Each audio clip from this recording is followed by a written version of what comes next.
Há coisas que não nascem para ser explicadas em voz alta. Elas surgem no intervalo entre um pensamento e outro, no espaço onde o ruído se dissolve. Algumas pessoas carregam uma inquietação que não se acomoda, uma pressão interna, silenciosa e insistente, como se algo antigo tentasse lembrar quem elas são. Chamam isso de falha, chamam de desvio, chamam de dependência. Mas existe outra leitura, mais profunda, mais incômoda, e por isso mesmo raramente aceita. E se aquilo que te prende não fosse apenas um erro a ser corrigido, mas um idioma que você ainda não aprendeu a traduzir? Carl Gustav Jung observou algo que atravessa culturas, mitos e trajetórias humanas com uma precisão desconcertante. Quando uma força se repete na psique, ela não está ali por acaso. Ela insiste porque carrega sentido. O impulso recorrente, a compulsão que retorna, a queda que se repete apesar das promessas, não são apenas fraqueza moral. São mensagens não decifradas. A maioria das pessoas vive sem nunca ser realmente convocada. Elas seguem caminhos previsíveis, buscam recompensas conhecidas e aprendem a silenciar qualquer desconforto mais profundo. Outras, porém, não recebem esse privilégio. Para elas, o desconforto não se cala, a falta não se acomoda, o desejo não encontra repouso. Essas são as consciências marcadas pela intensidade, não porque sejam piores, mas porque foram chamadas mais cedo. Existe uma fome que não responde a estímulos comuns. Você tenta preencher com experiências, com pessoas, com excessos, com controle, com fuga. Funciona por um instante. Depois o vazio retorna, mais lúcido, mais exigente, menos negociável. Jung chamou isso de anseio pelo todo, uma busca inconsciente por algo que transcende o imediato. Não se trata do objeto do desejo, mas do que ele simboliza. A mente escolhe atalhos. O espírito não. Quando alguém se agarra a um hábito destrutivo, não está necessariamente buscando prazer. Está tentando acessar um estado de inteireza que foi perdido ou nunca apresentado. É por isso que a luta direta raramente funciona. Quanto mais você combate o sintoma, mais ele se fortalece, porque o sintoma não quer ser eliminado, quer ser compreendido. Existe uma ilusão perigosa na ideia de vitória, como se vencer fosse suprimir, apagar, controlar. Mas aquilo que é empurrado para o escuro aprende a operar nas sombras. O ciclo se repete não para te punir, mas para te conduzir. Cada retorno ao mesmo ponto é um convite para olhar mais fundo, não para tentar com mais força. A queda não é o oposto da ascensão. Em muitos caminhos antigos, ela é o requisito. Toda a tradição iniciática compreendia isso. Não se sobe sem antes descer. O mergulho na própria contradição, no medo não resolvido, na vergonha não nomeada, é o território onde a identidade se desfaz. E só quando o falso eu colapsa é que algo essencial pode emergir. O que você evita sentir não desaparece. Ele se reorganiza. A raiva não reconhecida se transforma em compulsão. A dor não escutada vira anestesia. O desejo reprimido retorna como obsessão. Nada disso é acidental. É coerente. Jung chamou esse território de sombra, não como algo maligno, mas como tudo aquilo que foi excluído da consciência para que uma imagem aceitável pudesse existir. A sombra não é o inimigo. Ela é o depósito da verdade que você não teve permissão de viver. Quando ignorada, ela sabota. Quando ouvida, ela orienta. O impulso que te domina carrega a energia daquilo que você abandonou. Por isso é tão intenso. Por isso parece maior do que você. Não é um defeito. É potência deslocada. A maioria das pessoas passa a vida inteira sem encarar isso. Elas chamam de normalidade. Mas o preço é alto. Vivem fragmentadas, funcionais, mas vazias. As consciências mais sensíveis não conseguem manter essa divisão. O conflito interno se torna insuportável. algo precisa ceder. E quando não há linguagem simbólica, ritual, orientação, a psique cria seus próprios ritos. Alguns são destrutivos, mas ainda assim são tentativas de integração. O erro não está em reconhecer a fome, o erro está em tentar alimentá-la com aquilo que não foi feito para isso. Nada finito sustenta uma busca infinita. Enquanto você tenta se completar por fora, o centro permanece intocado. A exaustão que surge dessa tentativa não é sinal de fracasso, é sinal de que o método está errado. Há um ponto em que lutar cansa, prometer cansa, culpar-se cansa. E nesse esgotamento, quando o controle falha, uma brecha se abre. É ali que o sentido começa a sussurrar. Não com respostas prontas, mas com perguntas impossíveis de ignorar. Quem você seria sem a fuga?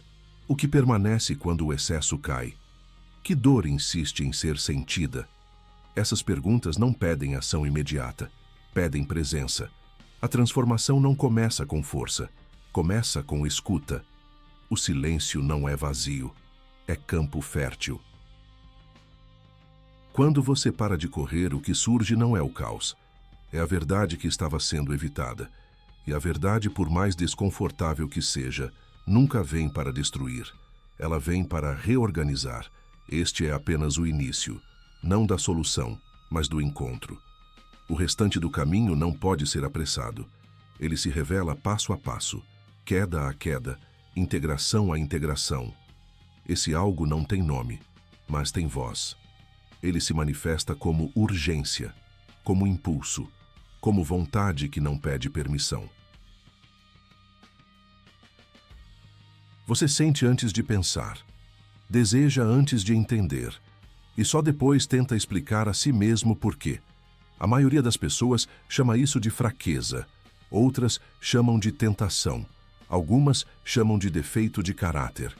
Mas existe outra leitura, mais antiga, mais silenciosa, mais perigosa. O desejo não surge do nada. Ele nasce onde algo foi esquecido, onde algo essencial ficou sem tradução. Você não deseja porque é vazio. Você deseja porque lembra, mesmo sem saber do que. O desejo é memória sem imagem. É saudade sem objeto. É um chamado sem endereço. Quando ele surge, não pede lógica, pede entrega, pede movimento, pede ação imediata. E se você não escuta com consciência, ele se transforma em compulsão. Não porque quer te destruir, mas porque precisa ser ouvido. Existe uma diferença profunda entre desejar e compreender o desejo. A maioria nunca aprende isso. Eles apenas obedecem ou reprimem. E ambos os caminhos levam ao mesmo lugar, repetição. Você obedece, se perde. Você reprime e ele retorna mais forte. O desejo não aceita ser ignorado. Ele muda de forma, muda de rosto, muda de objeto, mas nunca desaparece. Hoje é uma substância, amanhã é uma pessoa, depois é controle, depois é poder, depois é isolamento. O objeto muda, a fome não. Isso acontece porque o desejo não está interessado no que você acha que ele quer. Ele aponta para outra coisa, sempre apontou. Quando você cede, existe um instante raro, breve, quase sagrado, um segundo onde tudo silencia. Onde a tensão se dissolve, onde você sente que finalmente chegou em casa, mas logo passa, e o vazio retorna, maior, mais exigente. Não porque você falhou, mas porque não era ali. Nunca foi. O desejo não mente, mas também não explica. Ele mostra, insiste, repete. Até que você aprenda a olhar além do gesto, além do impulso, além do ato. Existe uma pergunta que quase ninguém faz. O que esse desejo quer me mostrar? Não como faço para parar. Não, por que sou assim? Mas o que está sendo comunicado? Porque o desejo é linguagem. E toda linguagem nasce de uma tentativa de contato. Algo em você está tentando alcançar algo maior, algo mais profundo, algo que não cabe na superfície da vida cotidiana. Por isso, nada comum satisfaz. Por isso, nada simples resolve. Você não foi feito para o raso, e isso cobra um preço. O desejo intenso é o sinal. Ele não aparece em quem está acomodado, não cresce em quem se contenta, não queima em quem aceita respostas fáceis.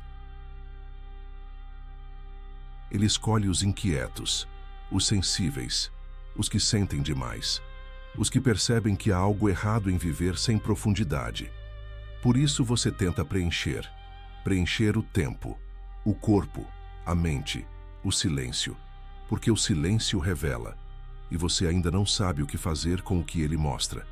Então você foge, não por covardia, mas por excesso de sentir, excesso de perceber, excesso de intensidade. O desejo cresce nesse excesso.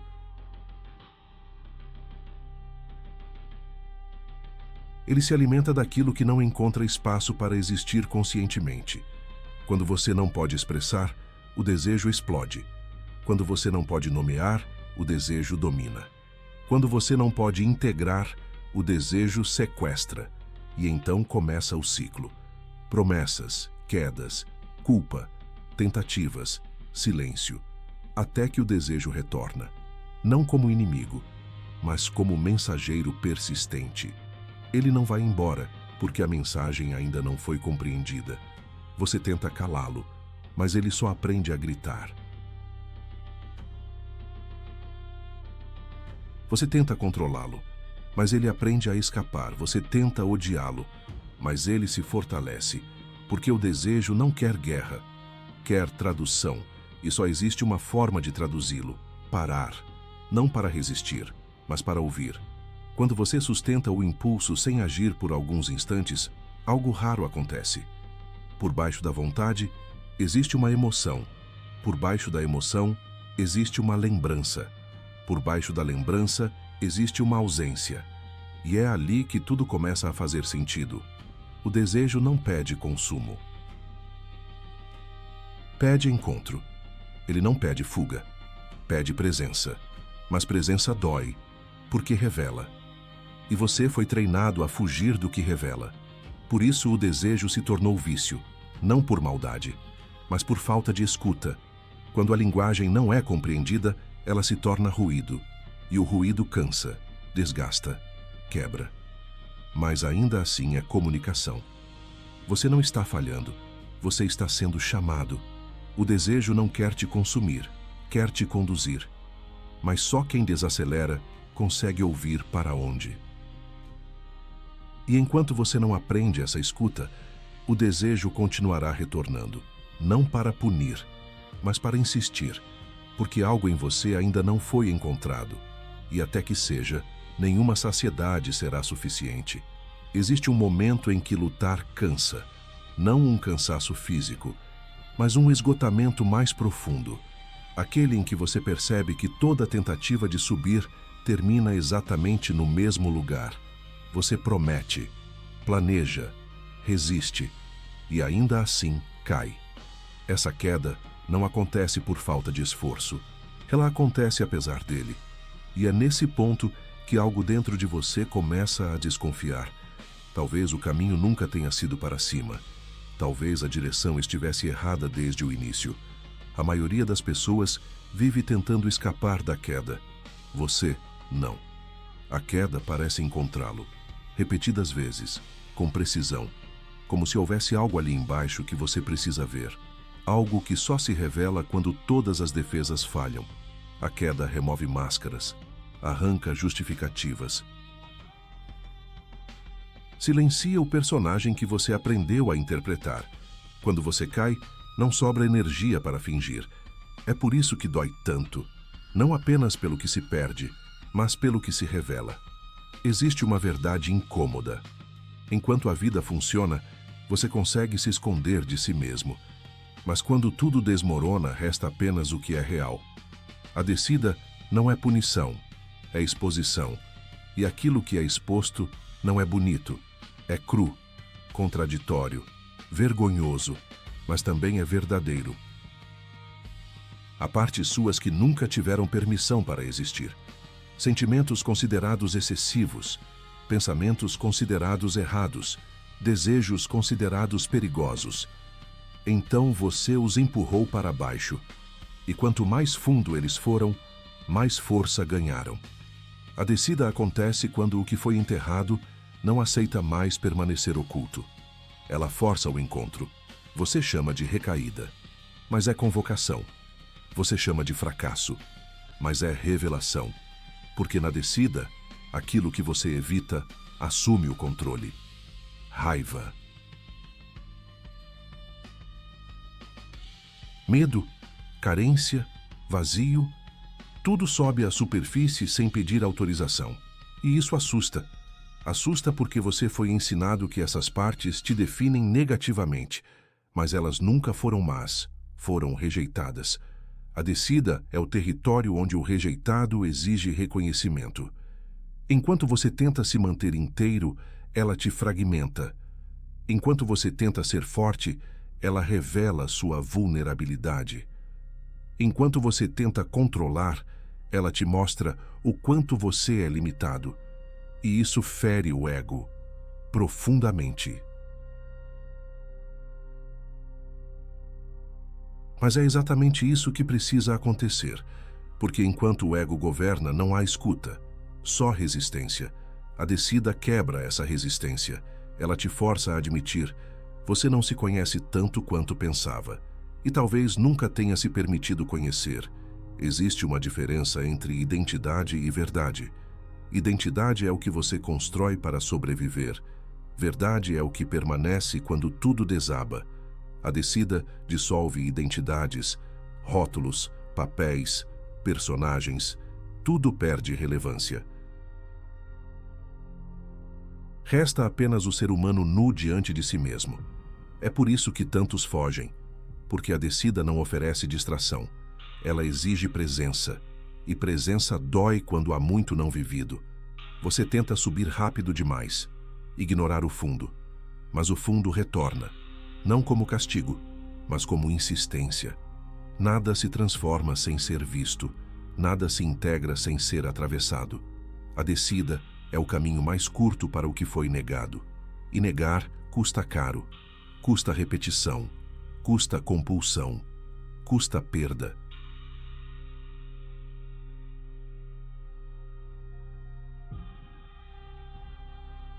Por isso o ciclo se repete. Você sobe com esperança, cai com culpa.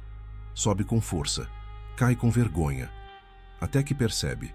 Não é um círculo, é uma espiral. Cada queda te leva mais fundo. E cada profundidade revela algo novo. Não pior, mais verdadeiro. Você começa a perceber padrões, gatilhos, histórias antigas, feridas que nunca fecharam. A descida ensina algo essencial. O problema nunca foi o comportamento. Ele foi apenas a saída encontrada para não sentir o que estava ali. Quando você tenta eliminar os sintomas sem tocar a causa, nada muda. A descida força o contato com a causa, e isso não é confortável, mas é real. E enquanto você permanece, percebe algo inesperado.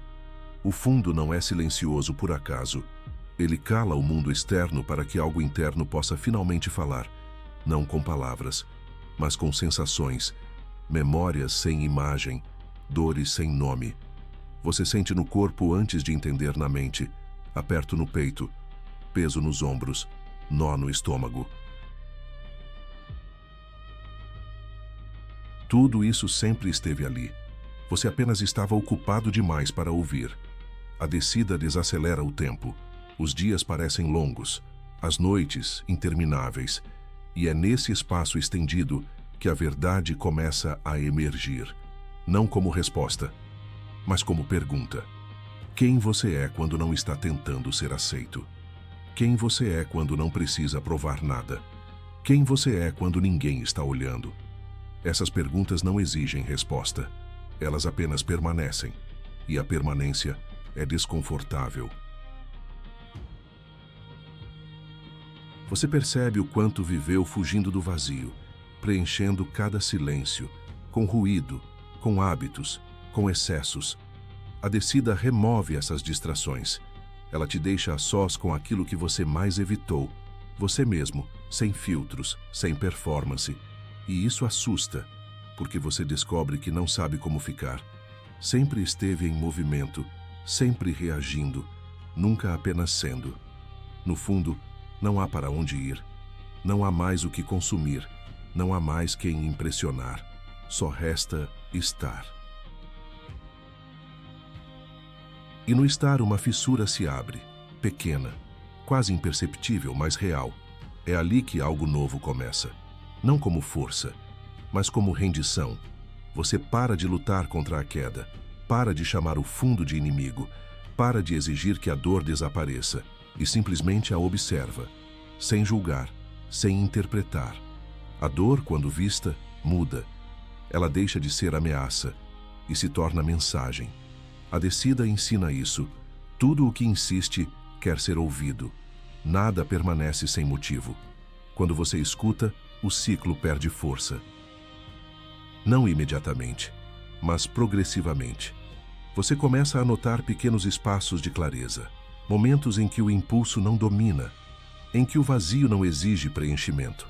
São instantes silenciosos, mas são reais. A descida não cura, ela torna consciente. E consciência muda tudo. Porque agora, quando a queda tenta se repetir, você reconhece o caminho, sabe onde começa, sabe o que a alimenta. E mesmo que ainda caia, não cai inconsciente. A descida deixa de ser abismo e se torna mapa. Um mapa interno, desenhado pela dor, iluminado pela presença. Depois da descida não vem a vitória, vem o silêncio. Um silêncio diferente.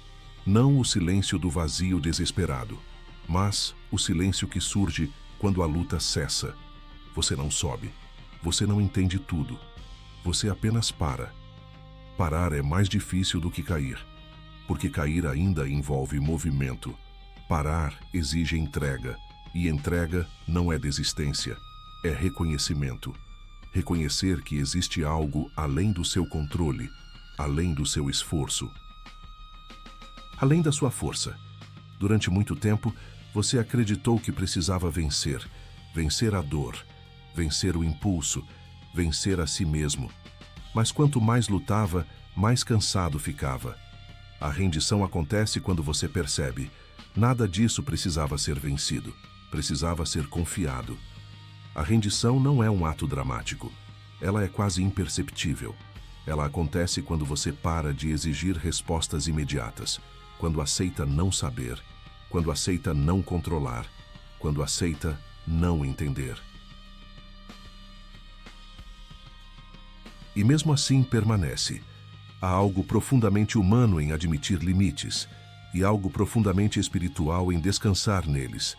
Você passa a sentir uma presença diferente, não como voz, não como imagem, mas como sustentação, como se algo estivesse ali antes mesmo da sua queda, antes da sua luta, antes da sua dor. Não é uma presença que empurra, é uma presença que sustenta. Ela não exige perfeição, ela não negocia condições, ela simplesmente permanece.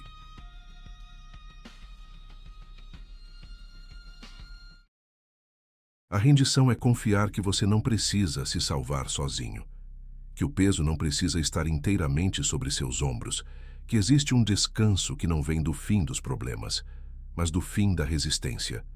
Quando você para de resistir, algo se alinha. Não fora, dentro. O caos não desaparece, mas ele perde autoridade. A dor ainda existe, mas ela não governa. O medo ainda surge, mas ele não decide. A rendição muda o centro. Você deixa de ser o eixo. E isso é libertador. Porque ser o próprio eixo sempre foi pesado demais. Você percebe que a fé não é certeza, é confiança. Não no resultado, mas no processo. Não na ausência de queda, mas na presença que atravessa a queda. A rendição não pede palavras bonitas. Ela acontece no íntimo, no lugar onde você finalmente diz sem som: eu não dou conta sozinho. E essa frase, que parece fracasso, é na verdade o início da comunhão. Você não precisa definir Deus, porque definição limita. Você apenas percebe. Como quem sente calor sem ver o fogo. Como quem sente paz sem entender a origem. A rendição te ensina que o silêncio também é resposta, que a ausência de sinais não é abandono, que esperar também é um ato de fé. Você aprende a descansar no não saber e descobre algo raro. O silêncio não te engole, ele te acolhe.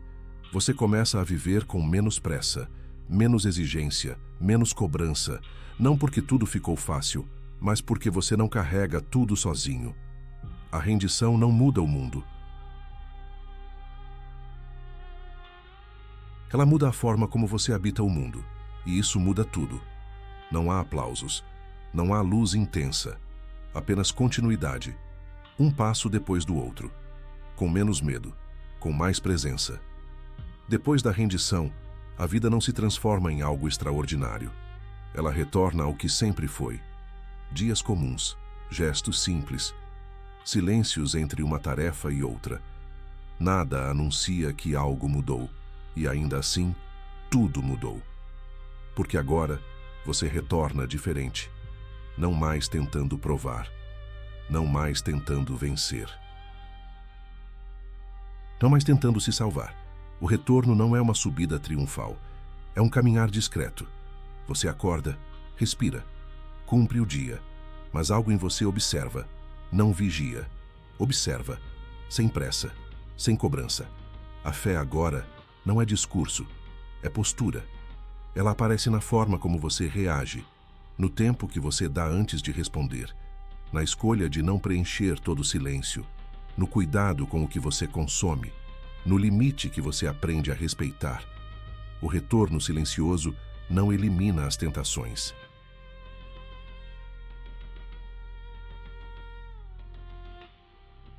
Não elimina os impulsos, não elimina o desejo de fuga, mas algo mudou. Você não se confunde mais com eles. Eles passam. Você permanece. Antes, você reagia automaticamente. Agora, há um intervalo, um pequeno espaço entre o impulso e a ação. E nesse espaço há liberdade, não a liberdade idealizada, mas a possível, aquela que se constrói aos poucos. O retorno é feito de escolhas pequenas, quase invisíveis.